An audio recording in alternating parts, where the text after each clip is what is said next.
Hey, what's going on, everybody? Can already see a full house in the chat. We got Steve, we got HVAC blogger, we got Rich in kitchens, uh, Kraus, Jason, Eddie. I saw Jen in here earlier. What's up, everybody? Alex, Eddie.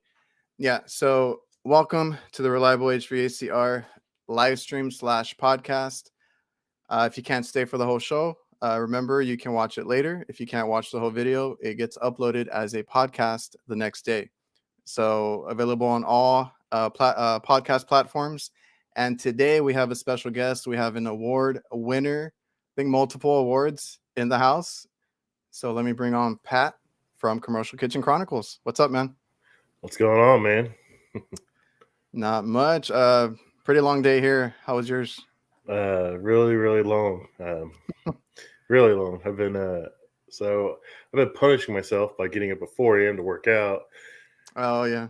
and today I decided I want to punish myself even more and got up at three o'clock. So it's dragging. Dang.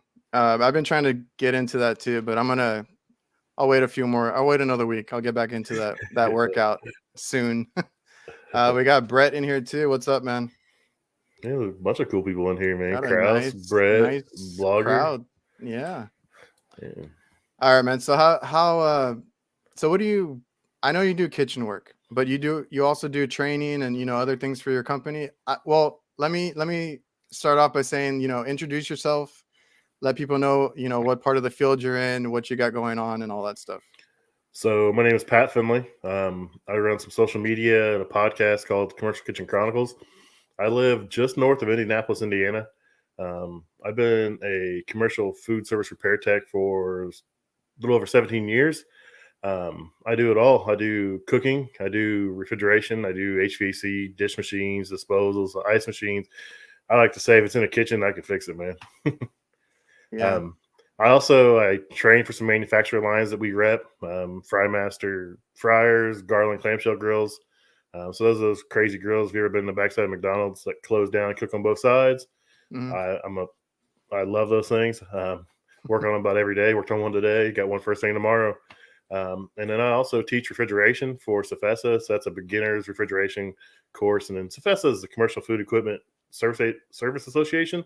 And Mhm. it's just like a sanctioning body that does training and stuff. And it's just like they set the standard for kind of what my side of the industry is, the cooking and that kind of stuff. So I teach basic refrigeration for them and hang out with family. That's about all I do, man.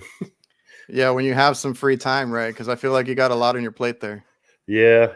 I'm one of those guys that when I started in this field, I made little money. Um, it's great for the guys now because the guys starting now are making like double zero experience than what I made, 17 years ago. It's amazing. But Of course. I had a lot of poor decisions, had kids young, bought a house I shouldn't have bought. And I had to work that overtime. And I got addicted to that overtime. And then 17 years later, I still love that overtime. I just have expensive toys now. So I just do dumb stuff. Yeah, so like I was saying, you do kitchen work mostly, right? So you Mhm. do like service work and that kind of stuff. Yeah, I do service and install on a Okay. kitchen. We do a little bit of HVAC. We do some rooftop package units for a couple of customers. Not a whole lot, but I've done some change outs, some heat exchangers, some coils, compressors, and stuff. But I do a lot of refrigeration, in the kitchen, walk-ins, reach-ins, that kind of stuff. I guess you're kind of like us because my dad started our business as a commercial kitchen equipment, Hmm. only repairs, installs, stuff like that on that side. And then we added refrigeration when I came in, but we do HVAC, but it's like just because they want us to, not really like my forte, I guess. I prefer refrigeration on my part. Hmm. And then of course our right now the kitchen work has been like killing it. Like the calls have been coming in like crazy. Like that's more than half of what we're doing right now. Um, I don't know. Like I don't know if there's a lot of good techs out there, honestly, on that side, because we get um like my dad gets called out to go 4 hours away, 5 hours away, 6 hours Hmm. away, because they're like begging him to go out there for the kitchen Hmm. equipment. Yeah. A good kitchen guy is, I mean, it's like all the other trades. It's hard to find someone that really is passionate and cares about it. I mean, there's a lot of guys that just throw parts of stuff and then that gives a bad, name. Just like we've all heard the parts cannon for refrigeration, HVAC guys. It's the same for the kitchen side. There's guys, pilots out, they're just going to replace the pilot, the thermocouple or the thermopile, whatever it has, the gas valve. They just throw parts at it. And hopefully, one of the parts fixes it. And so, I mean, a lot of guys got a bad name. So, you gotta if you're good at what you do, you can make a lot of money doing this, man. Yeah, I know. I need to pick my dad's brain a little bit more because I've done that. I used to be like a helper. Hmm. I was just like a parts changer for them. They're like, here, go change a thermopile, pilot, Hmm. burners, things like that. Clean this out, clean that out. I've worked on dishwashers, things like that, but not actually like troubleshooting them and Hmm. diagnosing them. But I've had my hands in those, and it's definitely like when people ask me about getting into. I mean, for me, it's refrigeration, but getting into Hmm. kitchen work, refrigeration, even HVAC, it's a big necessity, right? Like kitchens are not going to close, restaurants are not going to close. There's always going to be a need for freezers and coolers for product, Hmm. and it's a good business to get into. If like people, I get that question a lot, like should I start this or should I start that? And I think this is one of those trades that will never go out, whether it's refrigeration or kitchen work. Restaurants stayed open. Hmm. Even us through the whole pandemic, it slowed down a little bit and then it just picked right back up. Yeah, where I work at, like when COVID hit, they said they laid off like 50%. So the bottom 50% of and they just did it by longevity. That was the easiest way they did it. So it didn't matter if you were good or bad. If you were below Hmm. that 50%, you were gone. And they were like, okay, we're gonna make sure you guys get 35 hours a week. Dude, I came out like the first 2 months was making like 65, 70 hours a week, you know. Yeah. And if finally some at corporate seen what I was doing, they're like, "You can't let him do this." Like, we just let go, three guys from your branch, and this guy's out here cranking out more hours he's ever cranked out. And they're like, "Well, he's running the calls, and the customers want it, and the other guys don't care." So, I mean, I never slowed down. I mean, the branch did a little bit, but just some of the guys just didn't want to work. Yeah, sure. And it happens, but Hmm.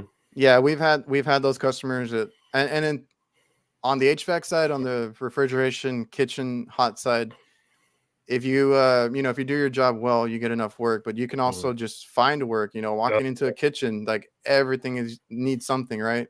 yep. So just keep your eyes open and ears out for, just looking around. The equipment might need maintenance. That's a Hmm. big thing for us is maintenance. I don't know if you guys do a lot of maintenance on kitchen Hmm. hot side. We used to. It's just customer driven. Right Yeah. now, we don't really have the technician bandwidth to push that a lot, but we used to do it. There's some product lines we still do it on. But like you said, if you're in a kitchen, man, I'm waiting on a cooler to come down temperature. I'm working on a fryer waiting on to come down temperature, and I hear a Hmm. noisy condenser fan, or I see a door that won't close on a cooler, or I see a gasket hanging. Dude, you can look around for 5 minutes while something's heating up or cooling down, and you can find 4, 5, 6 calls easy. And that's what makes people valuable. If you point out to that customer, hey, you get this bad gasket, I can order it for you, I can ship it to you, or I can come in and put it in, whatever you want to do, and just point out the stuff. Hey, this is going to cause an issue if you don't take care of it, and, and the customer is going to be happy about that. You're catching it before it becomes a major issue to them, Oh yeah. and you're saving them some money. So Yeah, like on a hot side, I do the invoicing, so I just get to see what goes on, and yeah. I can read through them, and it's like gaskets. We do a lot of gaskets, a lot of Hmm. cleanings, Hmm. just stuff that keeps us busy. Now, that equipment does go down, like filter machines on the Hmm. fryers, Yeah. all that stuff gunks up real bad, and they break things here and there. Like there's so many calls that you can generate just by looking out, and you don't want to break anything on purpose because I've had that No. issue with some texts. I'm like, no, we don't do that. But just look around, talk to the managers, be like, hey, you got this going on here, this going on there, Hmm. and it's a good business to be in.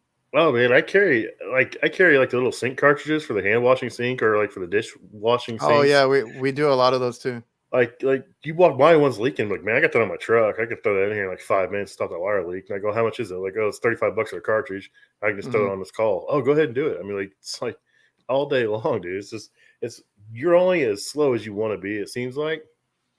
Yeah, and you're bringing up like the truck stock. The thing is, I used to get so annoyed when I had guys that would have to go out for everything, right? They're like Mhm, leaving the job site. Oh, I didn't have this. Oh, I didn't have that.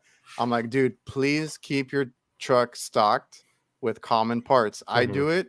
I need you to do it. You get these mhm, calls knocked out, and you go on to the next one. If something unexpected comes up, you have that on your van.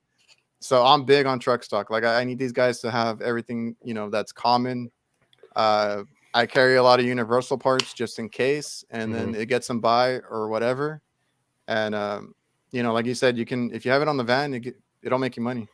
Yeah, yeah. So we're big on we do a ton of warranty work. So we have like they call it a first time fix program. So like we're dedicated to different product lines.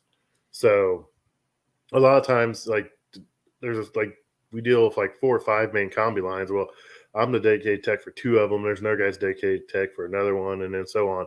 So the problem rises with that is so if I'm working on I'm somewhere and they have an oven that's not I don't rep that product line, so I can look at it because I'm certified to work on it, but Hmm. um, like a lot of times I won't create a call until I know what's wrong. If I can diagnose it fairly quick, and then I'll either create the call and have the shop bring me the part, or I'll go pick the part up, come back.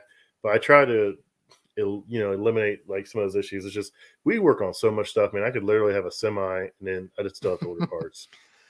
Yeah, it's like my dad. Like when you brought up the faucets and stuff, he does all that stuff. Like when he Hmm. started the business, he was like, anything in the kitchen, I'll fix it.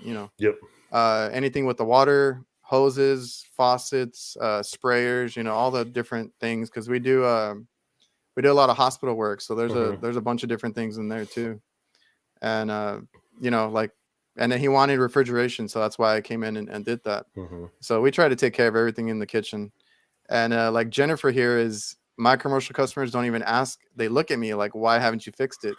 That's how it used to be for us, especially at the hospital. They were like, don't even ask, just fix it, Yeah. fix it. But nowadays it's a little different. Yep. We have a lot of NTEs, Mhm. budgets, things like that. Do you deal with that too? Yeah, so we have chain accounts. I literally have a chain account that has a $250 NTE. I was like, I Oh, can't show up at your, dude. I can't even show up at your door for $250. As soon as I get there, I'm like, I'm over your 250. And so anytime I do anything about customer, it's like I'm there 15 minutes. So I'm like, hopefully I get it figured out fairly fast, and then it's a guaranteed estimate. It's just dumb, but I got some Yeah. customers that have 500, 750. It just depends on each customer. I mean, in some you can log into an app and you can explain why and they'll update it, or some you got to call in, or some you can't even do. You just got to write the estimate, and the office has to deal with it on their end. And I've got there's a supply company that's dealing with all these nursing homes around here recently, and like they have like a $500 NTE, and they'll call on overtime, but they won't tell you who the customer is. They just ask if you're willing to run this call, and then they won't tell you, like they'll say it's an oven, but they won't tell you manufacturer. They won't tell you who the customer location is until you agree to run it. I just decline them every time, every week. I'm like, I'm not dealing with you guys. I'm like, no, I'm not going to run it. Decline. My boss is like, why are you declining that? I was like, I'm not fighting with these guys for 20 minutes for a $500 NTE on something that's 2 hours away. I said, does that make sense? He's like, no, good call. Yeah, man, 250. I've never heard of that. I think they tried to do that to us one time, but like I think our lowest one is like 500.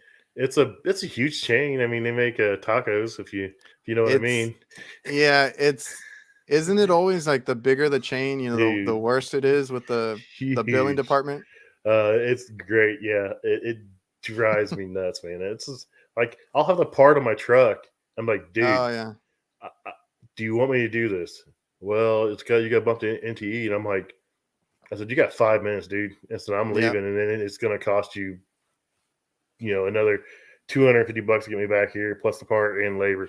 Just go ahead and do it. Okay. Yeah, I don't get it. Like one time I think they had us doing a quote for everything, even if I was Yep. there. And like, no, we need a written out quote. I'm like, well, I'm gonna give you the quote. It's not gonna get approved right now. Nobody's gonna answer you. I'm gonna leave. It's gonna cost more to come back. Like I'm gonna have to charge you 2 trips now. So like, I don't know. I don't get. And it's usually the bigger chains, and I Hmm. have that issue too. It's crazy. It's I find it more with like the third party services that do it. And the bad thing is like the end customer doesn't know what you charge. So you're telling that third party service what you're going to charge. And then they're either marking it up, or I don't know what's going on before it gets back to that customer. So you give it to the third party, and then the third party gives it back to the customer. Then the customer has to prove it to a third party. and then they give it back to you, and it's just like, I don't get it, man. I know why these companies do it, because it's easier for them to have someone else manage it, but I think a lot of times they're probably getting the Um, shafts and don't even know it. yeah, I don't think we have that yet, or we've run into that because Hmm. we deal with like, and this is what I tell people. I'm like, when I do my videos or anything I post, I'm like, I have to get approval. I have to get, or I have to do all these little things. Like they had us checking in through the phone at one point. Now we Hmm. have an app to check in, and then like a website, like all Hmm. this hoops. And then one of ours that buys their own equipment actually hired an HVAC guy, or I guess an ex HVAC guy, to run it, but he didn't work on anything. He was just there, I guess, to make sure that we were ordering the right parts, and then to buy it under the company name, the restaurant's name, and stuff like that. But even then, even that, though they had an HVAC guy, there was a lot of hiccups. There was a lot of miscommunications. Yeah, Uh, it can be a they pain just in the butt. they make it more complicated than what it has to be. Yeah, I've got some. They make us use an app, and then like some of the locations, it says it's like 2 miles away, and I'm in the parking lot, and it won't let me clock in because I'm outside of range. I'm like, dude, I'm staring at the building. Yeah, I have one that I have to do for maintenance, and it's like they want a picture, like a before and after picture of the cleaning. I'm like, I've already cleaned it so many times. I mean, it doesn't look any different, but it makes me take the picture in the app. I can't upload a photo. So then if I freaking forget, I'm like, damn it. And I'm like, sometimes I have pictures. I'll take pictures of nameplates and compressors, and Yeah, I have tons of pictures. I just can't upload them. So dude, then I'm there. Like sometimes I don't want to get back on the roof because I have the ladder, take already a on the. picture of your tablet or your phone with your Yeah. tablet. Yep, I've done that. I've done that. I'm like, oh, just make sure I don't have the outline of the tablet in the picture. Just make sure you can only see the coil or something. Yep, I've been there. Yeah, man. I've tried to do so many things. I'm like, I'm not getting back on up there or anything. And I don't know. They make it more difficult than it has to be. Yeah, it. I don't know. I don't see it going away anytime soon. It's just a pain in the butt, unfortunately. I think that's what happens also. Like around here, I know it's happened because they get screwed before. Hmm. And there's all these companies that give us a bad name. Yeah. And then they're like, well, we want proof of what you did or proof that you were here at that time and this and that. And it's just like, man, these companies get away with a lot. And then if they do get caught, it trickles down to like the next company that comes in. So there's that too, Yeah, it's we become a society where they don't punish people that actually do the things. They punish everybody, unfortunately. which I don't get because I'm like, and they tell us, no, we paid them. I'm like, why did you pay them? Hmm. Like, you should have made sure that it was working or whatever, because we have to wait to get paid anyway. I'm Yep. like, how did you send the payment out? But they get paid, and then they get away with it, and they never answer the phone. If something's wrong, Hmm. all the time. Yeah, like here, Jay, never heard about having to use an app to prove work uh, being completed from the customer. It happens to me a lot. They even had me one time at the hospital that I work at. I guess the vendors were taking advantage of the time, adding extra hours or whatever. I had to go in there physically on a little sheet of paper and like write my name, sign in and out, put the exact time, and it's like it was a waste of paper because then imagine all the vendors that are in the hospital signing that sheet, the thing would fill up and I'd be like trying to squeeze my name in at the bottom or whatever. I had a hospital that was recently built, and we had to go every time we came in. We had to go to maintenance and get an RFID badge because all the doors were locked, even to get into the kitchen, to get into back areas of like the prep areas and stuff all over the hospital. So you had an RFID badge, and they was tracking your time by that because you had to turn that Oh badge yeah. in to leave. And you had to scan in the room to get to turn the badge in. So they were just tracking all your time by that. You had to write your badge Yeah. number down. It got to the point where they gave us our own badge. We had a badge with our picture on it. We just turned it in I, when you left. I have one at ours. They give us a badge to get in and stuff. Hmm. It used to be like whatever. I had access to like basically the whole hospital. They didn't care back then. Hmm. And then they started restricting, and then now like it stopped working. So then I told the guy, I'm like, this is ridiculous. I have to call somebody every time, to get in and out. And I got to go through several doors to get to the kitchen. And it was becoming a nuisance. And finally he gave me like, I don't know, he gave me one that works whenever I wanted to, and it doesn't have a name on it, but it works. So Nice, now I get nice. now I get in and out because like it was stupid because the walk-in coolers and freezers have the condensers outside, and I'm trying to like do something outside and then go in and check the unit, and I'm like, I don't have a damn badge. This hospital, they did everything. They were all on top of the boxes, but everything was tied into the chiller loop, and it was just an absolute nightmare. So they Oh used dang. chilled water to for the condensing units, and it was just terrible. Yeah, we keep it separate. Like we don't do like at the hospital they call somebody for the chiller work. Hmm. We don't do that. And then we used to do all the floors, which was all the hazardous stuff. The morgue and all that. We decided not to do that. We're strictly a kitchen company, Hmm. so we kind of did that, and they kept us. We've been there for over 15 years, We and don't. we just stick to the kitchen. We just do the kitchen side, but it was just weird that they used the chilled water loop for the condensing units. I was just surprised to see that. I mean, Yeah, I I don't get think I've seen that. yeah, it was a nightmare. So they had like a little they had like a little garden and a water fountain area, and they had like a little bistro out there, and it literally had like a 6 by I don't know 14-inch opening to climb up in there and get on top. And I was like, they always send me out there for the cooler being down. I'm like, stop sending me out here for this cooler to be down. I was like, I'm not fitting up in that hole. I was like, we've got one guy that can fit up there, and he doesn't even work anymore, so we don't even do that work anymore, luckily. But Yeah, blogger is saying to. I hope you guys are using the door jam. I've never tried it. They did tell me that it works on like the magnet part, mhm. but I haven't tried it. I don't know if you have. I haven't tried it on the magnet part. I use it all the time ever since I get it. Um, I do it just to be a smart aleck on my boss's door all the time because he always likes closing his door. So I put it on there so I can just bust it open. Yeah, I have a few of them now. Yeah, I do too Ri- from the bags. Man, I love them. I give them to the uh, new guys, especially the guys that have to do the roof stuff. Man, if you got to go through an access to get on the roof door, if you've never been locked on a roof, that sucks. oh, I know. It's a simple product, but it works really well. Yeah, I was on top of a mall, the downtown Indy, and it was like 5 stories up. There's a normal door access to get out, and I had the door propped open, and someone seen the door propped open and they closed it. And it was in the spring, dude, and a big old thunderstorm rolled in, dude. I was literally crawled inside like the big Linux V coils. How you got the opening inside? I was like, I crawled in there to try to stay dry because dude, it was Oh the worst dang. rain I'd seen in forever, dude. I was so mad. I was locked up there. I was trying to call someone to come let me out. It's just Uh never again, man. Door jam stays on my bag. yeah, I started using it more. I don't have too many roof access that will lock behind me like Hmm. that because most of them are inside and they're in the restaurant. Yeah. But getting locked out in a large strip mall where I have to drive around. I have some that are like Hmm. super awkward and I have to drive around to get back inside. Like that thing, saves a day. We got Rich here. Spent over an extra hour in the food plant because the facility director made me check out with him in person, but he was in a meeting. Man, they ask The us, yeah, they ask for weird things sometimes. yeah, it's just I mean, whatever they want. I mean, they just got another paying the bill. Yeah, I was about to say it's all billable Yep. time, charge it, whatever. Yep. I mean, for if that's what you want, I mean, you're going to have to either come out of the meeting or just accept the fact that you're going to pay me to wait. Yeah, man. So, we all went to the HR. We all went to the HVAC Tactical Award show.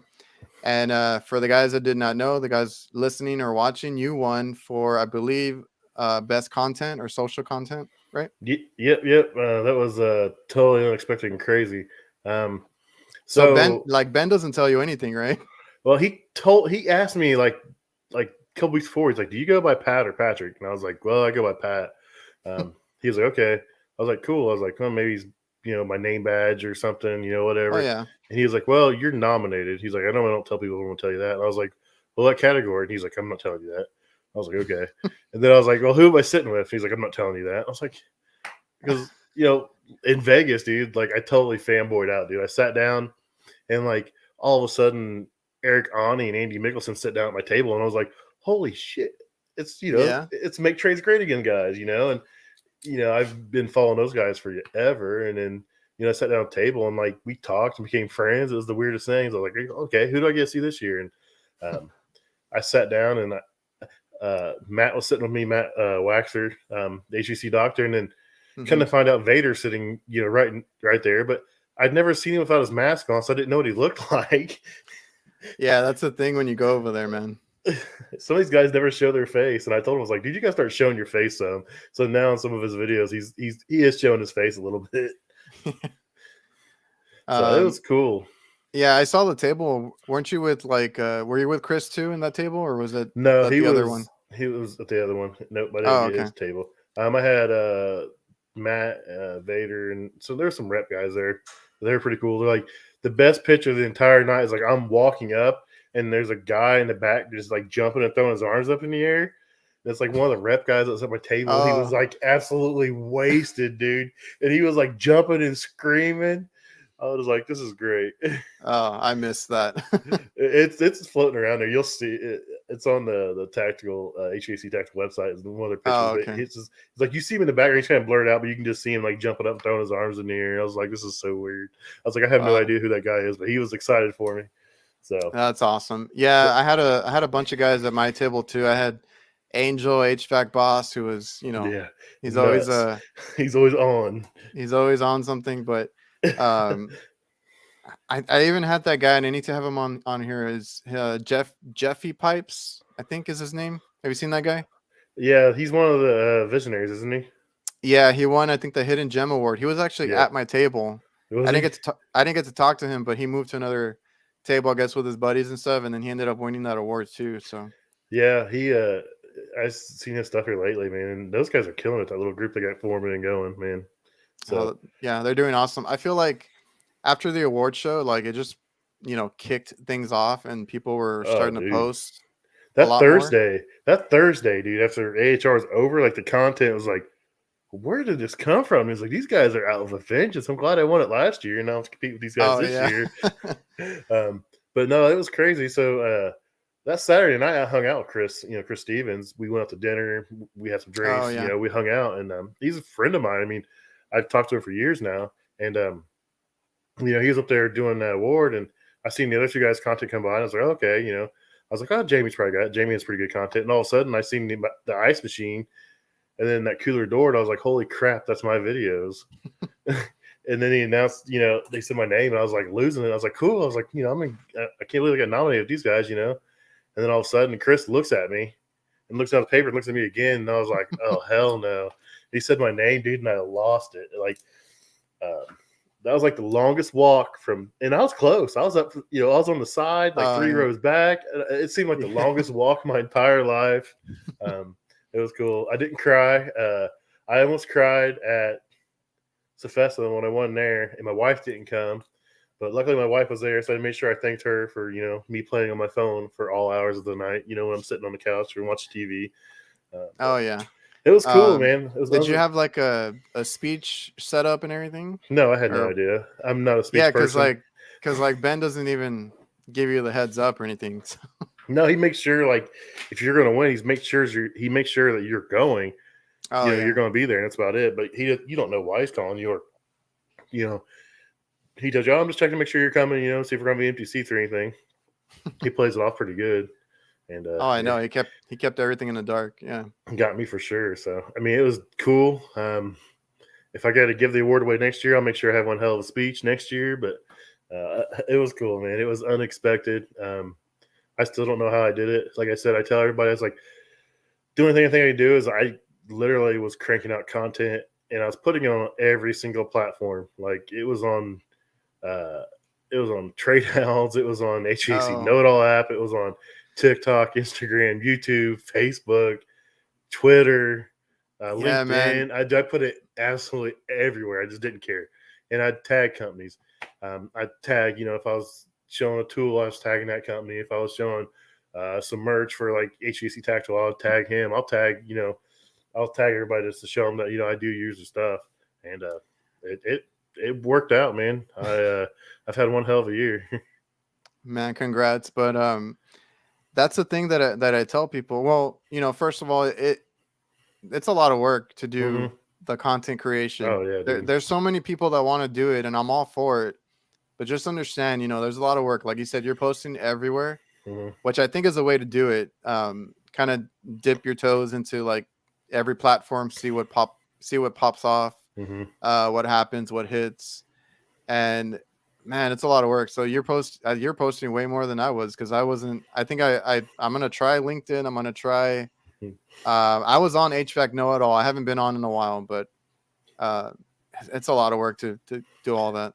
Yeah, and then the thing is like, okay, this site you need to use this format, and I just post everything vertical. I Yeah. don't. I'm terrible. It's all vertical, and I'm like, people are like, man, that looks like crap. I'm like, I don't care. It's like I'm only editing once. I'm not,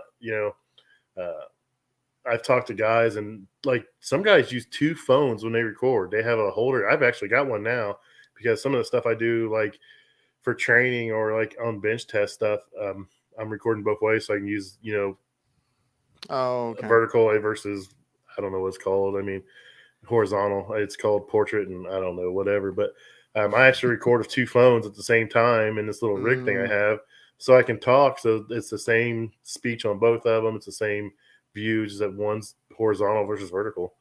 Um, See, I was doing it the hard way. I was like doing two takes when I was trying to do like oh both my both gosh! platforms, and I'm like, I can't do this. So I don't know. I've thought about investing in like a GoPro or something that Mhm. does it because you can crop into it and stuff, or Yeah, it does it for you or something. GoPro, you can do like a 4x3, and it works fine both ways. I guess that's what Yeah. someone told me. I never tried it that way. I've got a personal phone and a work phone, so I just like do them both, and then I come home and I plug the work phone in the computer and take the videos off of it. Well, yeah, it's so much easier. I prefer the phone too, and then the phone camera, like they get better every year, and you get Yeah, a really good camera out of it. So I was trying to decide, the latest iPhone 14 Pro Max or the S23 Ultra, and the S23 Ultra won out just because my work phone's an Apple device, and so I have both. But that camera on the S23 Ultra is what did it for me. That thing's like the 10 times. Like I forget how many oh times you can yeah. actually zoom with it, but it stays clear. It's amazing. There's like if you look, there's like I think 5 cameras on the back of this thing. I mean, Oh damn. there's 5 cameras plus a flash. Okay, So I've never had a Samsung Galaxy. so this is the latest one, and the Ultra. So there's an S23, and I think it's like a 3, but the Ultra has like the 5, and it does like 8K or whatever. I mean, now you do YouTube, so you understand that like loading up like a 4K video is really pointless for what we do, and it's just a huge file, and most of the time YouTube's gonna just trash the quality anyways, and it's just weird. Yeah, I did go to 4K on mine, but I Hmm. use an iPad, so like I just drop everything onto the iPad, and then I edit Hmm. on the iPad, and then I let it, I let it upload there or on the computer. Like Hmm. I will sit it down and upload it and leave. Like I don't do Hmm. it from my phone because it'll take forever. Yep, Um, but yeah, if I'm posting like to Instagram or anything else, it doesn't matter because it the same thing there. The quality is like whatever. it looks great, and then you go to watch it, you're like, did I record this on a potato? Yeah. People always comment that. Was that you recorded it on potato? I'm like, oh, I'm sorry. YouTube destroyed my quality. I recorded it in 4K. My marketing guy, my media guy for the company I work for, he was always like, your files are huge. Quit recording in 4K. Record in this frame rate. This recording this quality, this frame rate, and everything else. He's like, your files are just too big. And I was like, well, okay. Yeah, like I used to care. I used to care about that. Like right now, like our stream, I think StreamYard is what like 720. You can hit the 1080 button. You can actually, there's a 1080 button when you log But in. I think you do can you hit it. need the highest plan or is it in that middle plan? I'm not sure. I'm terrible. I always buy the highest plan. Oh, okay. I was gonna say I think it's a high plan feature. I don't have it, but it Mhm. looks fine. So I'm not like No, it I looks don't good. I don't worry about it too much anymore. It's like Jennifer here. Don't buy the Galaxy Flip. I have it and it blows. is that is that HVAC chicks Jennifer? Yes. Okay, that's what I thought. She was in my stream the other day, and I was like, that has to be her. Yeah, she's everywhere. She's like I don't think she knew about all these shows, and now she's tuning in. And it's honestly there's like a show every day now. Oh yeah, It's like, it's plenty of entertainment, man. I canceled my cable. I mean, oh, I don't watch cable anymore either. I don't either. I'm usually on YouTube. Yeah, I'm Yeah. usually like on YouTube most of the time. Yeah, there's Chris does Mondays. I Mhm. snuck in and got the Tuesday. Um, Gil usually does Wednesdays, I believe. And you Sometimes do Thursdays. Yep. You I do do what day? Thursday. I do Oh, okay. Thursdays. Thursdays, overtime's Friday. Ryan is now on Saturday. Rick, when he was doing his, I don't know if he's still gonna do it, was on Put one up. Sunday. He did one last week, didn't he? Yeah, I think so. I don't know if he keeps them up though. I think he just does them and And I think takes him down after a day because I think he says it hurts his views or whatever. Or I think it hurts I think it ties into like his overall views. So if he deletes it, it makes his views look better. I'm not sure how it works. I don't know. He okay. explained it to me at AHR when I talked to him because he literally lives like 2 hours from me. Oh, really? Yeah. Yeah, I got to hang out with him quite a bit at the AHR, so he was a Yeah, he's a cool cool guy. dude. He works on a lot of different stuff, man. He's like one day he's working on a generator video, the next day he's like a water source heat pump, and the next day it's like an old 80 furnace, or I'm like, and then it's an ice cream machine. I'm like, man, this guy's on everything. Yeah, it's crazy, and he does supermarket now apparently too, because I've been watching his newest videos. So Nice. you said you also won another award. That I was going to ask you about that. The Cefesa. What was that one for? So Cefesa's, like I said, it's Commercial Food Equipment Service Association. It's just like a sanctioning body. I teach refrigeration for them, but they have every year they have a conference, and every 2 years they do awards. And I was trying to go to the conference because I teach for them, and then I was starting the social media and the podcast stuff, and I was trying to talk to people there, and we were just too short staffed, so I wasn't going to get a go. And I knew about the awards, but I didn't know what categories or anything it was. I wasn't involved in it, so I didn't know. And then like 2 weeks before, like, hey, someone from PT Holdings backed out, and we want you to have the spot. I was like, sweet. So it was at downtown Nashville at the Omni, and I was in some big fancy suite. So they paid like an absorbent amount of money because they wait till the last minute to get me there. So I go, and it's like 3 days of classes, meetings. Um, there's just all different kinds of things going on for 3 days. It's just learning opportunities. I mean, there's business classes, managers classes, finance classes. There's training breakouts and stuff like that. And Heather, the director, she like literally, if she seen me not in something, she'd like push me into a class, push me into this, push me into that. It was cool. So I got to see a lot of things that I didn't know they actually did. Like I sat in the finance thing, and they're like, okay, if you want to make this much money per call or per hour, you have to pay your tech this much money, and you have to charge this much money an hour to your customer, and that's going to cover this much money in overhead for vans, office and stuff. And I was like, I make way more than that, and we don't charge that an hour. I was like, I'm a burden on my company, man. It made me feel bad. And I was talking to my boss about it. He's like, no, he's like, you're not a burden. He's like, you have no callbacks. You get stuck with all the crap work. He said, you're fine. I was like, all right. So it came around to the last day, and they have a big dinner the last night there, and they give the awards out.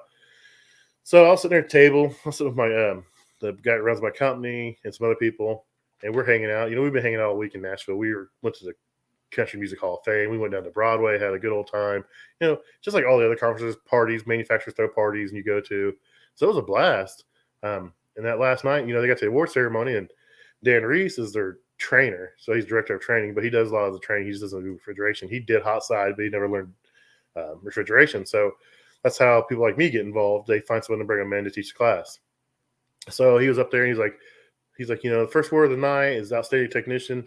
He's like, this guy, he does it all. He does cooking, he does refrigeration, he does dish machines, he does the installs, he does everything. Like, and he's our latest refrigeration trainer. And I was like, holy crap, that's me.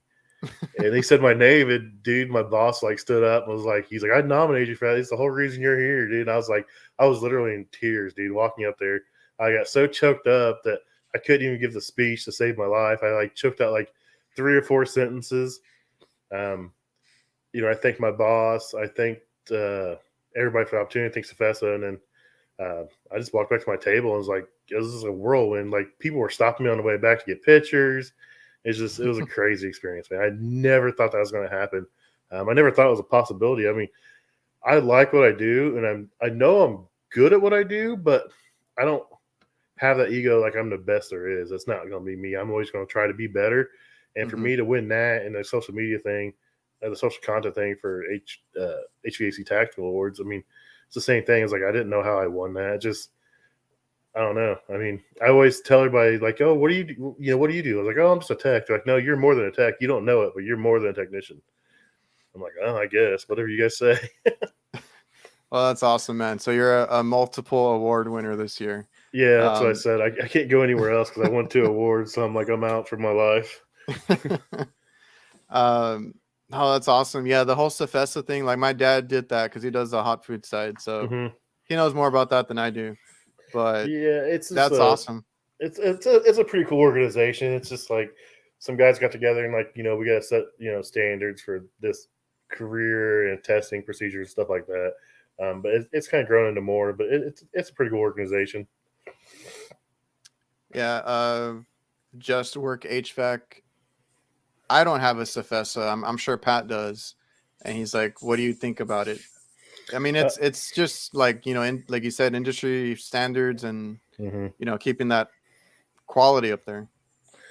Yeah, it sets the standards. I mean, they work with manufacturers, they work with sales reps, they work with repair companies.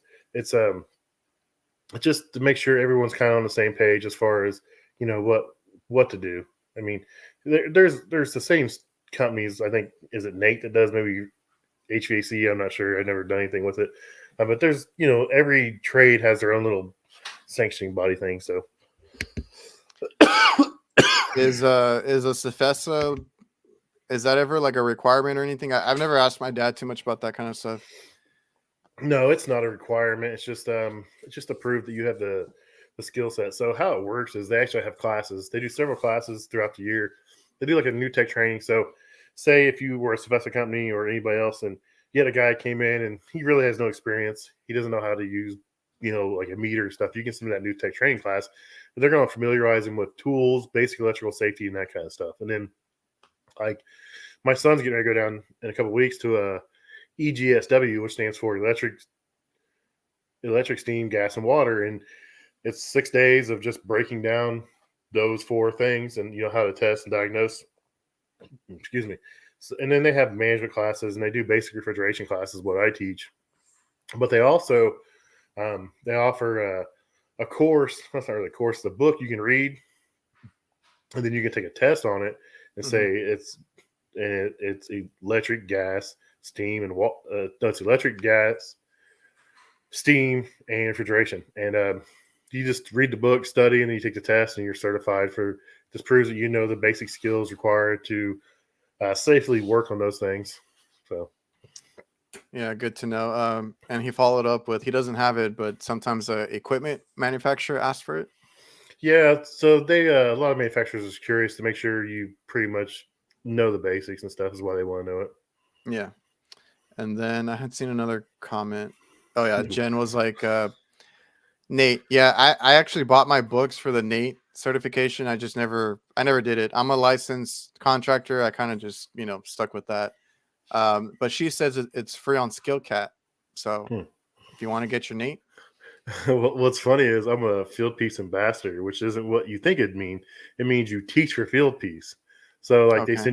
they send you all their tools and like you'll go to like a supply house and you'll teach how to use their meters, their jobbing probes, their recovery machine, their vacuum machines.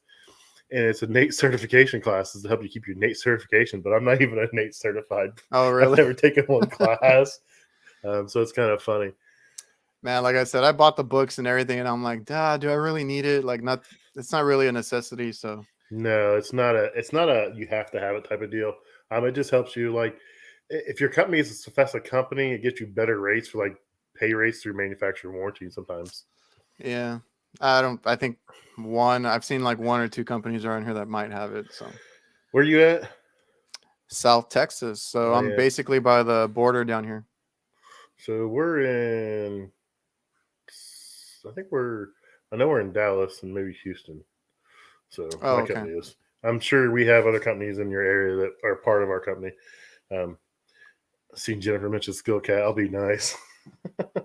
So, so if you do training for field piece, was that through work or is that something else that you got? How'd you get that No. one? So last year at AHR in Vegas, like they had a thing out. Said, "Do you want to be a field piece ambassador?" And it didn't say what it was. Oh, okay. So I was like, "Oh, sure. I'll try to show their stuff online, and it ends Yeah. up being it's more of a training thing. So they actually they pay you so much per class, and you get like all the latest field piece tools.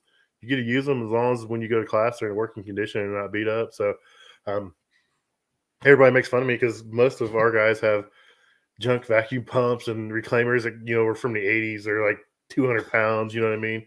Big, huge Yeah. boxes. They barely fit underneath the shelf of your van. I mean, and I got a brand new field piece, VPX7. I got the recovery machine, the wireless, the Bluetooth scale, and I had meters already, field piece meters and JobLink Pros, but I got the latest meter, the Mhm. JobLink probes, manometers, and everything. So all my guys at work just dog me out. But I'm like, man, it is what it is. So is that something you still do then? Yeah, I teach 2 weeks from tomorrow. I teach two classes. I'll teach one in Indianapolis and one in Fort Wayne, and then a month later I'll go same thing. I'll teach one in Indianapolis and one in Fort Wayne. So I just take a day off from work. Oh, Um, that's cool. I get paid per class. If you do more classes, you make more money. It's just based on need in the area. Um, so it really has been kind of dead. I had one set up last year. I was going to use my facility, my office. Um, Mhm. and my office, we've got a training facility and a training room, and we got full hood and hookups. And I was just going to do it in there, and no one showed up. And I was like, "Do I still get paid?" And they're like, "Well, we'll still pay you, because we put it out there. No one showed up, but I never even filled out the information, so they pay me. So this has technically been my first round. It's been kind of slow Mm. going, but I think they're trying to push it again. That's a sweet deal though. Oh yeah, I was just curious because I've seen you talk about it a little bit, and I was like, oh, you trained for that too, So that's a cool thing. yeah. It's just a little extra. I'm trying to be more involved to field piece, but they're kind of hard to work with. Well, I kind of know a little bit. Yeah. So, Yeah. I've been emailed probably the same way you have. So do you deal with anybody at Philpies, or is it like a marketing team or it's the something? marketing. It's like a Okay. Sheila. Yeah, I Yeah. had another one. Yeah. Yeah. I've been emailing her. I did my media kit and I sent it, and she's like, "What are your prices?" I was like, "I don't even know what to charge." Oh, that's another thing. We all need to figure that out too, because it's like they're asking us, and I'm like, I don't know either. Yeah, I've seen some of the guys' stuff. I'm like, "Holy smokes, I can't charge that." And they're like, "Yeah, you can." I'm like, "Well, no one's gonna pay me that."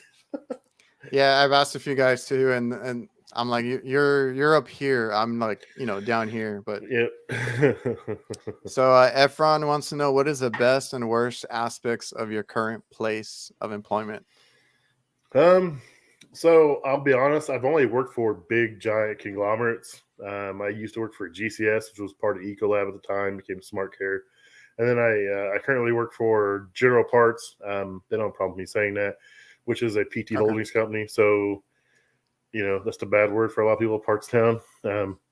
Partstown's two entities. There's Partstown, the parts side of it, and then there's Unlimited Service Group, which is General Parts, Whaley's. I mean, three wire service. There's like I can't remember how many companies it is. It covers the entire United States now on the service side. So, um, but I got it pretty good. I've busted my butt to get where I'm at. I've always been the guy that has done the installs, has done the overnight jobs, has taken out someone's on call when they're sick or hurt and they can't do it. And I mean, it's just like anywhere else. It depends on how much you put into it, is what you're going to get out of it. So, I mean, I'm pretty lucky. I get to do what I get to do. I mean, a lot of guys complain about working for the man or big brother or whatever they like to call it, but I don't have a problem with it, man. If you got a problem with GPS in your van or a camera, what are you trying to hide? That's what I always say. I mean, like, it's a work van, dude. I don't want to drive this thing for fun. Yeah.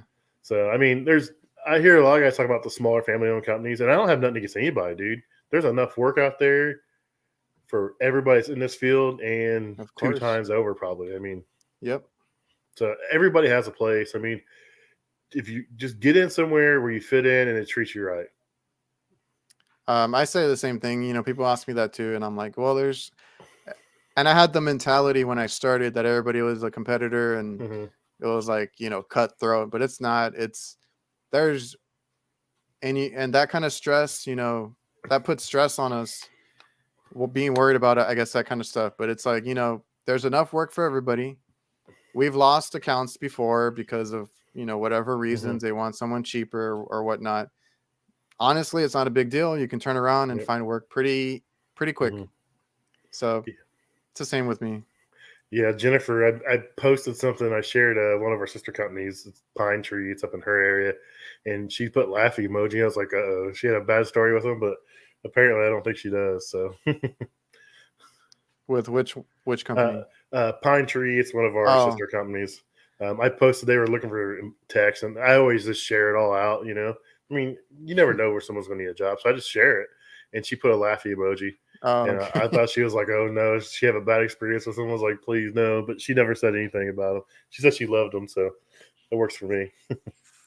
Well, she had quite an experience with Skillcat, but she still works with them, so she's forgiving. Who's going to be their newest spokesperson? Wasn't it that other That girl, like the plumber that wasn't a Princess? plumber that went back to being a plumber that's now not a plumber again. She was. I haven't checked on the. I don't even think I follow the account, but she was on there. They Yeah, she quit actually quit they being a actually plumber reached again. out. They reached out to me, but I haven't heard back. So, Yeah, they she quit being a plumber again. Latest I seen, so I don't know. oh, okay, that makes sense. Ryan, I would like to teach for Elitech, but I can't speak Chinese. Oh, Elitech. I went to their booth. I didn't go to their booth this year. I went to the booth in Vegas at Mhm. AHR, and the guy was like so disinterested. Like he did not want to be there. We were talking, and he just started talking bad about the company, and I was like, "Oh, okay, okay. Like I'm gonna go to the Uh, next booth." Yeah, that's. I tried talking to Klein at AHR, and the dude was like not interested in talking to me or whatsoever. I was like kind of rude about it. I was like, dude, I've been buying your tools. I mean, I was an electrician at 16, so I did electrical work from like 16 to 22, 23 before I started doing this. It's like I've been buying your tools since I was a kid, and I just trying to shoot the shit with him, and he Yeah, just like, oh, okay, whatever. See you later, man. they like Dave and they like Mike Mayberry. And they like a couple of girls. Oh, yeah. Yeah. Let's see. She said no new one. She's gone.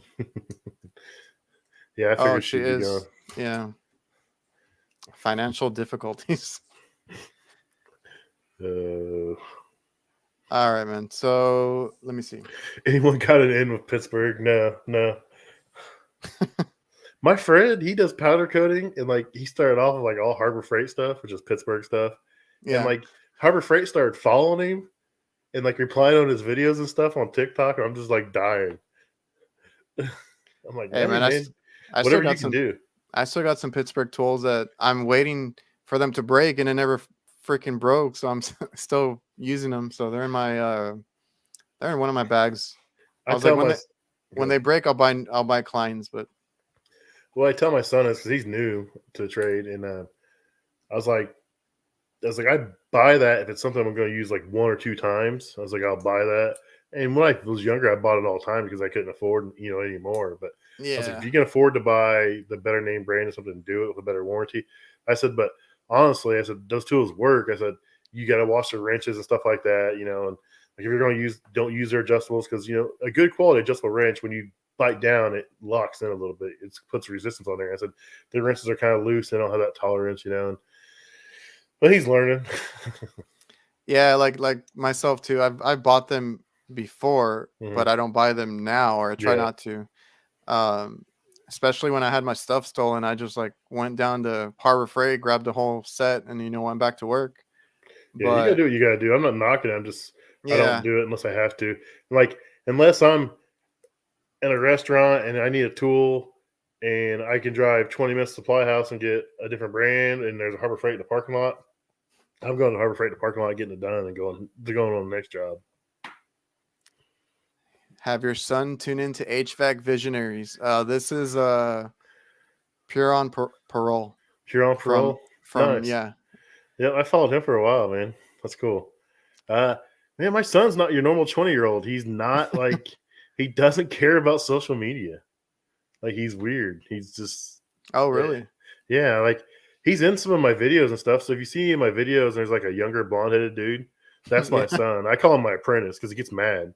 Oh, okay. You're not supposed to tell people I'm your son. So when he first started, he was like, "Well, you're in that your uniform. You're not my dad." And I was like, "Okay." So one day I was making my coffee. And he was working with me, and like I knew we had to leave at 6, get to the job by 7.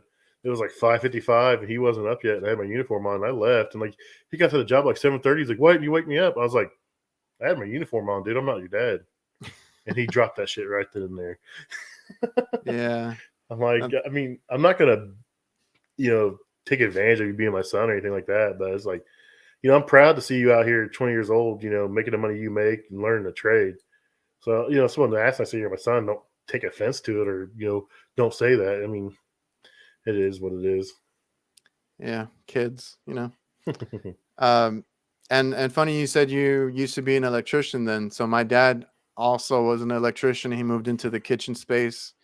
Oh, that's kind of cool. Yep. Yeah. Someone asked if I miss doing electrical work. Yeah, I just Um, saw that. yeah. So yeah, I miss it, man. It was cool. It was fun. My problem is in high school, I took a vocational class, so we were doing stuff at the school. We built a habitat humanity house every year. We'd wire that, and then we do the maintenance to the school. We change ballasts in classrooms. I mean, I was literally changing ballasts in classrooms with kids in there, and I'd be blowing up declines, blowing up strippers and stuff. Working on 277-volt ballasts, and just kids in the room. You're shooting sparks everywhere, tripping breakers. It was a wild time. And I came out, and I went union for a while, and then I was unindentured. I hadn't started class yet, so I was considered unindentured. And then the market kind of just tanked. And when you're not in class, you're let go in a union. The unindentured go first, and then they go, people that have already completed school and up, and then they keep the guys in class working. And so I went non-union for like 5 years, and I got stuck doing apartments. I did a little bit of light commercial, and they didn't have a real big light commercial division. So I went to track homes, which is like your vinyl villages where like all your houses are exactly the same. So you do a house a day there. And then I got to apartments, and it was like we do apartment complexes, and I'd travel, and it was the same thing every day. And my brain does not tolerate that very well. So my dad had done HVAC, and then he ended up working for a smaller company, a family-owned company, and they did restaurant. And he got started doing that, and then they got bought out by Ecolab, and he didn't want to be a part of the big conglomerate world, so he got me his job, and he told him he retired and he went to work for himself. So I worked there for 3 years, just doing hot side, and I wanted to do more, and ended up doing refrigeration too. And now there's no turning back. But no, I miss it. I see some of those guys on Instagram, doing stuff. I'm like, man, that was cool. And right now, my biggest curiosity is like rack systems Hmm. and plumbers, dude. I'm like, the plumbers kill me because they have all these crazy tools. Oh, yeah.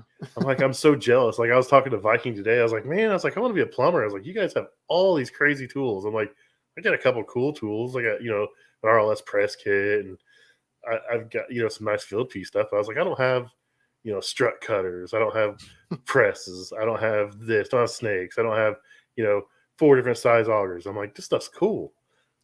Yeah, I follow quite a bit of plumbers myself too, and I like watching the content they put out too. Yeah, I don't know how those guys do it, man. They're pulling out clean outs and turds are shooting across the room, and it's like no big deal. It's like, oh, like, I don't man, how know. do you do that, dude? I'm like, I, I'm in these kitchens where they're cleaning grease traps, and it's bad enough. I can't imagine, pulling a plug off a clean out and just poop coming out. I don't know, man. Well, yeah, they had a couple of questions for you, but I think you answered them. How you got into commercial kitchen, Mhm. and yes, nasty HVAC. He does both hot and cold. Yep, yep. Do you find one harder than the other? Like if somebody's trying to learn, like the trade. No, I don't find anything harder. It's just everything has a different degree of difficulty nowadays.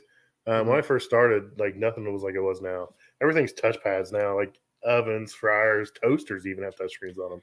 So it's just Which blew me away because like I started seeing my dad, putting in all those computers and different mhm. pads and all that. And I'm like, whoa, I didn't know they had this. Yeah. So it's amazing how much they changed the last 17 years. But I mean, as long as you can figure out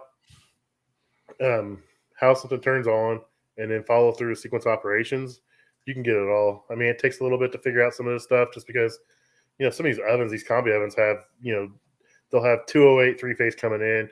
They'll have a transformer that knocks up to 240 for a blower motor. because everything's European, so it's a single phase blower motor. They run through a freeze to drive and create 3-phase, and then they'll have like a 24-volt AC, a 12-volt DC circuit, a 5-volt DC circuit. Just like being able to understand schematics are a huge plus. But some of the newer combis are probably the hardest things I work on, just because it's so many wires, so many different voltages, and then you open up the schematic and it's like a page, and it's like 40 pages, and it's like a grid, and like you look over here, it says check this page, and it says like A3 is where it goes, and like you go to that page, and like you look over, okay, A, you scroll down to 3, and there it is. I'm like, this is ridiculous.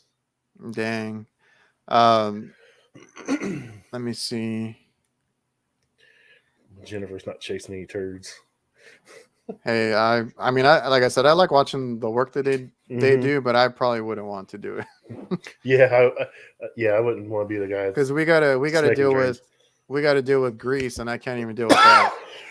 Oh yeah, I mean, I put out some videos and some stuff that I was waiting for someone to tell me to take down. So that's the hard thing about these kitchens. Like, you don't want to show where you're at. Oh yeah, and there's branding everywhere, like on doors, on drawers. I mean, drawer for cooler is like a logo for where you're at. I'm like, this is stupid. I can't show a lot of this stuff. That's what. Even on mine, sometimes on the model number, it's because it's specifically to them or something. The model number they have a prefix. Yeah. Yeah, I got fryers that have a BW. I'm like, oh, well, everyone knows where this is at. Oh yeah. But yeah, we actually, I don't work in the kitchen as much as I used to, because they have a lot of like, I do a lot of like pizza prep coolers, like the make lines, stuff like that, where it's like mostly like flour that I have an issue with on the condensers. But I used to work like in the Denny's and the IHOPs, and it's all fried food. It's all fryers next to the coolers, and that grease will travel up and everywhere. Yeah, I had a branch, a brand. It was a sub, it was a Philadelphia or Pittsburgh brand restaurant, and they were making their way out west, and they had big giant hoods, and they put these two door stacked upright freezers underneath the hoods right next to the fryers, and the condensing units were on top. And they're like, this thing was like 6 months old, and I had to cut the condensing coil out and like soak it in a container of degreaser to get the grease out. I was like, why? This is under warranty. I'm like, no, this isn't under warranty. I'm like, it's not made to be installed under a hood next to fryers. For love of God, no. Yeah, Jay's like, restaurants smell good until you have to roll around in the equipment. You'll get a funky smell if you're in there rolling around. The coolers, man, that cooler funk. I don't know what that is, dude. Yeah. Like, produce coolers, you get that on you and it doesn't go away. You're like, it's like it wasn't even dirty. It's like, what is this smell, and why is it stuck in my nose? And I hate when the drains get clogged up, and you take off the panel to the fan motor and all that, and you find all the food that's been dropped behind. Yeah, so a lot of guys are guilty about blowing those from the outside in. I'm like, and I always tell my guys, like, don't do that. It's just going to reclog. You're blowing your problem back into the drain pan. It's going to run right back into your drain line and clog again. Like, suck it out or clean it out. One or two. Yeah, I've never seen the logic behind that. I have to go in there and take it out, and then you'll find everything else that'll potentially clog it. All the, like I said, the food that gets in there. Yeah, if it's clogged, I try to blow it from the inside out, or I'll take a shop vac, and I got those Milwaukee attachments, got all the different size hoses. I'll just suck it out with that. If it's a single evaporator, I'll just suck it out with that. So I had Jason Norman, who's HVAC over on Instagram. Yep. I'm sure you know him. Oh yeah. He wanted to ask a couple of questions. So he wants to know what's your least. I swear it's not anything bad. What's your favorite, or what's your least favorite type of service call, install, or job? Well, like, what's something you don't like doing? Garbage disposals. Oh yeah, I've seen those. Because like, they know you're coming, and they continue to spray food into those things, and it's clogged. Like, we did one yesterday, me and my son. It was his first one he had to swap out, dude. And I was like, nope, it's on you. He's like, well, it's full of food. I was like, tell them to clean it out. He's like, I'm not going to tell them to clean it out. I was like, get you some gloves and dig it out, dude. I was like, that's your choice. Either you tell them to clean it out, or you get some gloves and clean it out, or you get a shop vac and you suck it out. I mean, you got three choices here. He went and got some gloves and cleaned it out, and then when he pulled it out, it fell over, and like all the rest of the stuff slop come coming out of it. He was like, "This is disgusting." I was like, "Yeah, I tried giving this call to someone else, and she wouldn't listen to me. That's why you get stuck with it." But yeah, garbage disposals. If you have to replace them, they're just nasty because by the time you replace it, it's like a week later because you go there. No one carries garbage disposal on their truck. And it's not like you can go to Home Depot and get a 2 horsepower incinerator. Yeah. So you order it, and like a week later, you come back and they continue to spray water down this thing. The food's just in there rotten. So it's definitely garbage disposals. I've never worked on one, but I've seen them changed out plenty of times. They're heavy. They're awkward. They're just a pain in the butt. Yeah, my brother, I have a younger brother who works with us, and he's the helper. So he does that with my dad. I just stick to, refrigeration. But he also wanted to know then what's your favorite, kind of call or job, stuff to work on. I don't have a favorite type. It's gonna make me sound kind of like an ego, but I like to go on the calls that someone else has been on and couldn't figure it out or struggled with. And then I go there. A lot of times they'll give me parts. Hey, this guy ordered this, but we want you to go check it out. So Yeah. so instead of just going straight there and hanging the parts, I'll leave the parts on the truck, take my tool bag in, and start over from the beginning. And then, the satisfaction of actually figuring out what's wrong with it versus what someone else said, or maybe they were right or maybe they were close. I like that aspect of the job. I like, you go into a restaurant and sometimes these places can't open up because they get a critical piece down, and you go in there and you fix it, and you're the hero. And that's what I really like is the challenge, of doing something that someone else couldn't do. I mean, I've seen some of your videos here lately. You get called in for a second opinion, or you're following some guys around and you figure it out. It's like you're like, yes, I'm good. I like my job, and Yeah, it kind of validates the things you've done, and and I think it helps that ego a little bit. and I think like I got a lot of messages that were like, "Oh yes, I love that feeling. That's when you've made it, or this and Mm-hmm. that." And I've had other guys that tell me, that they're one of their favorite parts of the whole HVAC because they do a lot of like residential, the ones that I've talked to. Mm-hmm. That satisfaction and that rewarding feeling is like one of the best things Mm-hmm. in our trade. So for them, it would be like, getting a family Mm-hmm. back on cooling. If their AC's down, being that being that superhero, so to speak, in the HVAC trade, Yep. Yep. or kitchen side, or whatever trade you're in, is if We're you, part of HVAC. We're just our little different yeah, spinoff. I mean, I always tell everybody, I started this because I was on Instagram. I was watching all these guys, these huge accounts, these HVAC guys, electricians, plumbers. I was like, man, I do all this stuff in one job. It started out jealousy, and it's kind of like morphed into more, and it's kind of cool. yeah. And that's what I was going to ask you about. So you started your podcast, was it last year, or how long Yeah. have you So been I've doing been that out one? like the podcast has been started for a year and a week, just like today. Okay. So I wasn't very consistent in the beginning. I put out a couple here or there, and my goal this year is to pump one every week. Um, Consistency is the key to anything. Sure. So I'm just trying to get consistent. So I've got some things in the works. So sponsor stuff's coming on board. It's kind of cool. Um, but yeah, just consistency. So I'm always looking for guests. I did an interview earlier today. Some I'll save for when I don't have an interview, or I'm on vacation, or I'm gone teaching. So I have a little bit in Hmm. the bank. So I'm trying to work on that kind of stuff. But it's Oh, been a fun journey. I know. Like I almost missed my last week one because I was working like super late out of town, and I was like, Hmm. oh, I made it like 5 minutes before the stream started, and we got it we got it done. So Yeah. um, so that's cool. Like you've started it last year. What made you start a podcast? Because I feel like I've talked to a few people that have started, and I feel like nobody ever. It's not in their nature to do a podcast, and I Hmm. feel like you're the same way. Yeah, you're like um, me. You yeah, show yourself on social media, you talk on social media, but in real life, you're like, this isn't me. I'm not this kind of person. I'm kind of like, you yeah, try to be more outgoing, but like in real life, I'm like, I'm over here. I talk to the customer when I need to talk to the customer.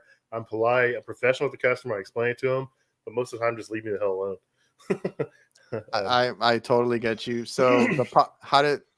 or why did you start the podcast then? like I said, I listened to a lot of podcasts. I was listening to Gill, Tool Pros, Make Sure. Trades Great Again, and no one did what I did. No one talked Okay. about my side of it, and just it's the same thing on my Instagram. Just one day, I was like, oh, I made a post on Facebook. I was like, oh, I'm gonna start a podcast talking about the commercial kitchen, and it was just my ADHD talking. And a couple days later, I was on to something else, not worried about it. And then a couple weeks later, I was in my office, and the president of my company at the time, he's based out of Indianapolis, and I walked by. He's like, "Hey, Pat, I want to talk to you." And I was like, "Man, I screwed up."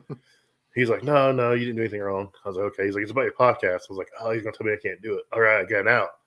And he's like, "No, we want you to do it. We're gonna support you." And I was like, "Oh, no, I gotta do it." So it was just like a whim thing, just like, "Oh, I'm gonna do this," and then it's kind of just morphed into more. I'm really glad I've done it because I've met so many cool people because of it, and I continue to meet cool people, build relationships with other tradesmen, manufacturers, reps, everybody. It's been crazy, and I'm it's called Commercial Kitchen Chronicles, but I'll have any trade on. I mean, like last week or the week before, I had my friend on. He's a fiber optic guy, so he installs and splices fiber optic cables for data, and like Hmm. it was like one of the coolest conversations I ever had because I see these guys do this. I'm like, but I don't know how it works, and like he explained how it worked. I'm like, this is kind of cool. So I'm open to have any trade on there, but you know, my main thing is I work in the kitchen, so I'm gonna try to focus on that a little bit. Well, that's awesome. Yeah, the whole podcast thing. I think it's a cool thing. Like you said, basically across all your platforms, you didn't see anybody doing, Hmm. the kitchen stuff, and you started that. And Yep. then I saw, was it last week when you had Rich on? Yeah. So yep, I had a Rich. He's So I started yeah, following. Have you? yeah, I saw him on yours, and then I went to go follow him right away, and he's starting to put out content too. Dude, so he's been on LinkedIn for a while. He works for a sister company of ours. He's been on LinkedIn for a while, and I found him there, and he was like showing videos doing repairs and stuff. And I was like, cool. I liked what he was doing. He's got a real positive outlook. He's all about taking care of the customer. And he's about integrity. He takes pride in his work. So a lot of things I focus on um, is the pride and integrity of the job. If you have pride and you do the right thing, the rest comes, man. It's real easy. See, he's blushing. The rest comes real easy. You'll if you have pride, you want to show your work and integrity, dude. You can go places, man. So I followed him for a while, and he was posting some stuff, and I reached out to him. I was like, "Look, I was like, I like what you're doing." I was like, "But if you're gonna show you doing a repair, make sure you have your gloves on. If you're doing a crane lift, make sure you got a hard hat on." I was like, "I don't want to see you get shut down because what happens in companies like ours, they're not gonna shut him down. They're gonna shut everybody down." So I was like, I kind of just warned him as like, "Hey, I don't want to get shut down. I don't see you get shut down. So like, be a little careful." And like, we just started talking, and then like, I loved what he was doing. I was like, "Dude, I gotta have you on." I was like, "You're my long lost brother, dude." I was like, just because the way he does things and he takes pride in his stuff. So it worked out pretty good, pretty good. And he just started. He was talking about starting YouTube, so he started YouTube, Instagram. He's gonna start a Facebook page, all under the same name, but he's just another guy in the kitchen that just loves what he does and takes pride in taking care of his customers. So for you guys listening or watching this later, that's Rich in Kitchens. If you want to check him out, like the same thing with you, Pat. When I had found you and saw you, like my dad does that side, and I like Hmm. I like that side of the work. I mean, I'm not doing it, but Hmm. I was pretty excited to see you putting out content for that kind of stuff. Yeah, And now we got Rich in Kitchens doing it too. I'm gonna It's try awesome. to start focusing a little more on it, showing like more of my repairs and stuff. Um, it got we were super busy and I didn't really have a time. I'd start to record like the beginning in troubleshooting, and then like next thing you know, I fixed it and I didn't record like 2/3 of everything. I was like, damn it! Yeah. I was like, that's the hard thing to try to remember to record. So I'm gonna try the HVACR survival thing. I've got the neck GoPro thing. I'm just gonna try to Mm. like record a whole service call and see what happens Yeah, I've because been that's how he debating on does it. I've been debating on doing something like that too, because it's true. Like you get to a call and sometimes you don't feel like recording or anything, and Hmm. you would just want to finish the call and you don't get to record, and you're like, man, that would have made a good video. Yeah, I've got all kinds of like magnetic mounts, clamp on mounts. And a lot of times I'll just clamp it on and I'll just work and just show me doing some stuff. And Hmm. I've got pretty good feedback. I'm kind of leery about like showing full repairs. I mean, it's not that I don't think it's gonna people are gonna do it. I just don't want the end user to do it. I mean, people are going to Sure. figure out how to do the job eventually. But I don't want Sure. to I don't want a restaurant owner or somebody to do the job and get hurt and be like, well, he did it this way. Yeah, that's something I pointed out in one of my videos recently. I was like, they probably it like whether it's on the video or in person, they probably see what you're doing. Because I've been to a couple of calls where I'm just cleaning a coil like on a small reaching cooler, and it's like, oh, that's all it was. And then Mm-hmm. like they try to do it, so they try to do it on a cooler that I got called out to, but then they called me. I guess it maybe it got them by for a few days or something, just brushing off the surface area, but it was like clogged like in between the fins, Mm-hmm. and that compressor just got it killed. They killed it. So I was like, you told me a month ago that it was not temping properly.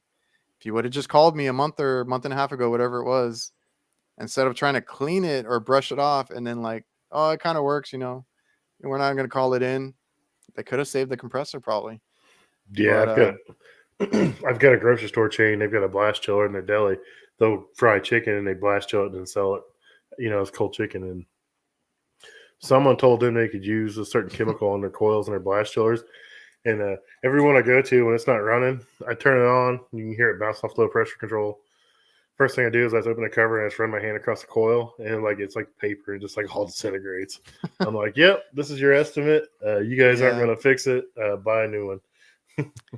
yeah, that's the thing. When you post online, it's like you got to be careful about the DIY people, but Yeah, it is what it is. they're going to find it somewhere. I mean, you might as well get the views, I guess. I try not to, but Yeah. the same thing with me. Like, and I've told people before, you just be careful when you record. If you are going to get into the content creator space, be like you said, brand name. I feel like it's everywhere. It's on the Hmm. floor. It's on the everywhere. Like, um, I can guess y- restaurants by the floor tile.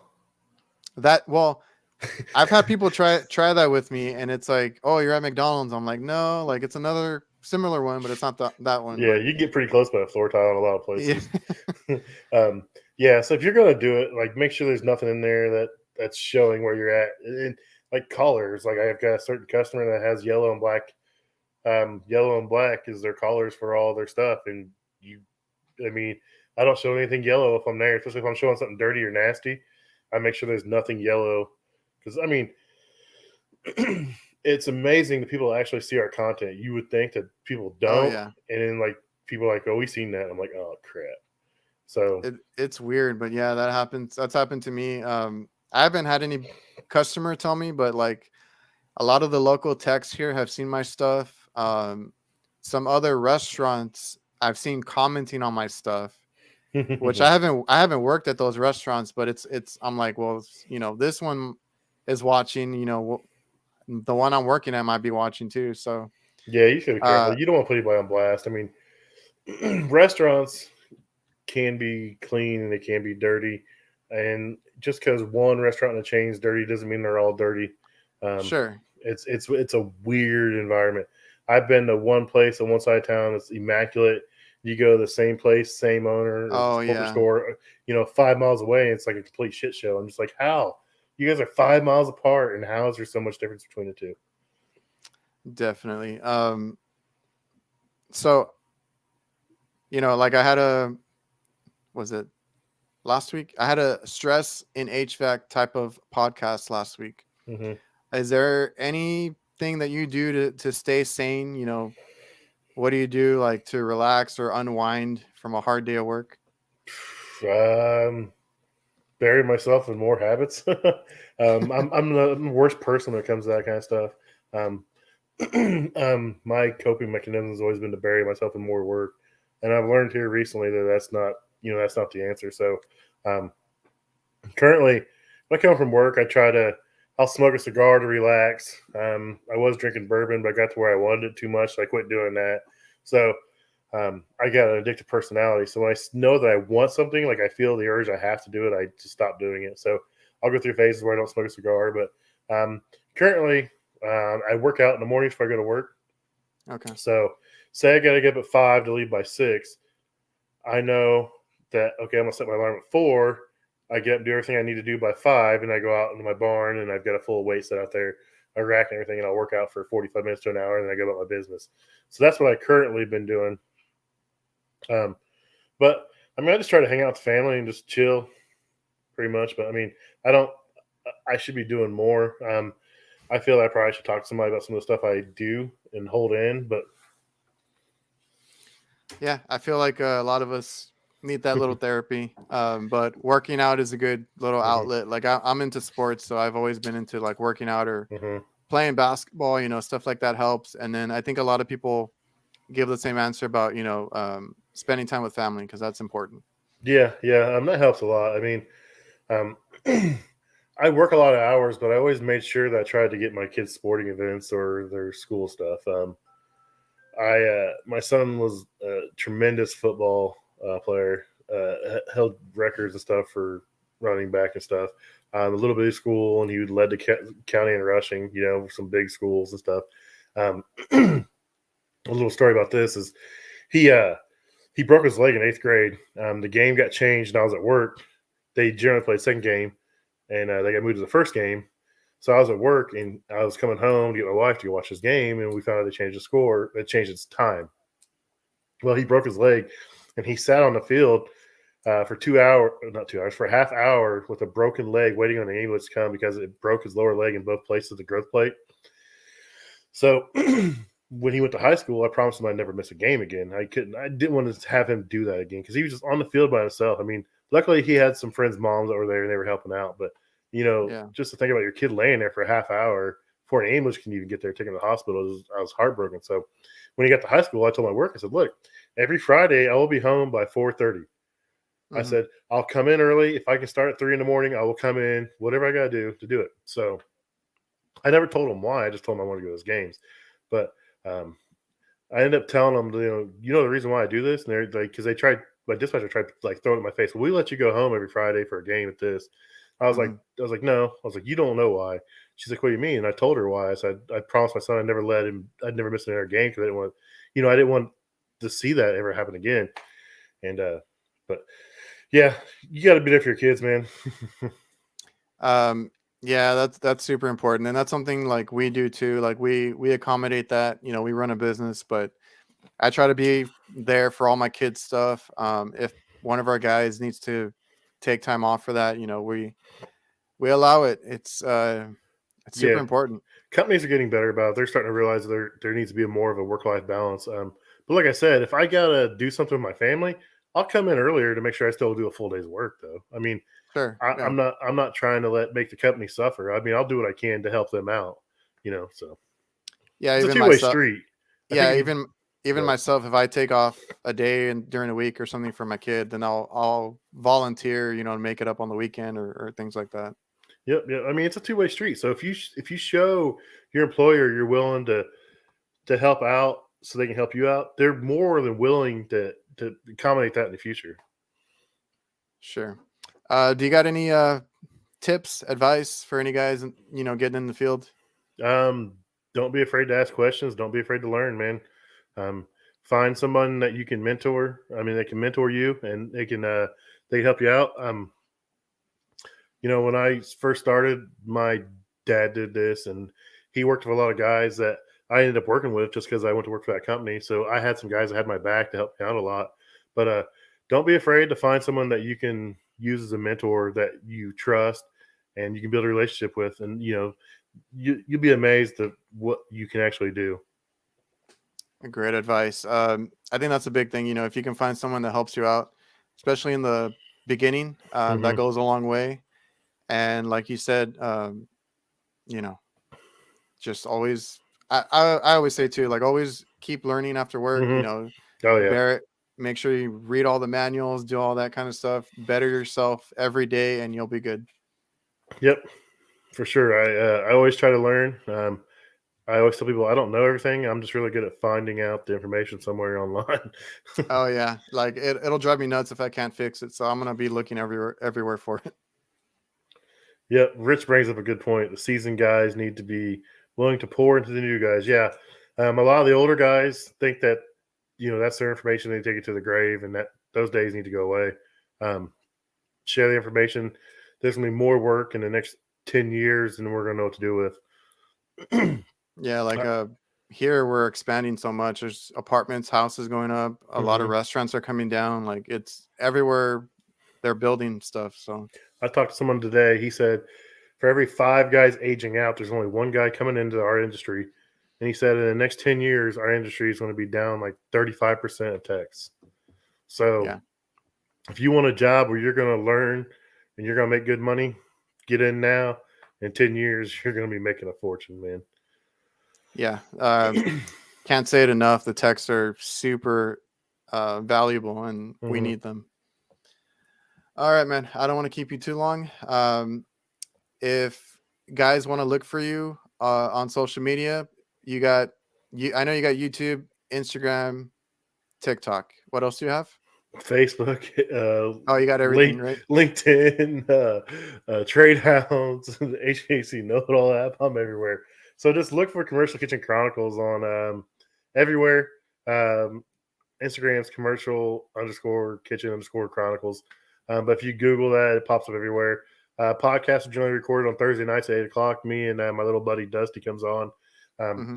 we I like having him on there because he's newer to the industry. I'm 17 years in. He's a couple years in, so he sees things from a totally different perspective as me. So his questions are not the same as my questions. My questions are a lot of times, pretty in depth or pretty, I Yeah, think, or a new guy wouldn't understand. He asks the new guy side of it, so that's kind of cool. But we record Thursday nights, streamed on several places, and then we generally upload the audio Friday mornings.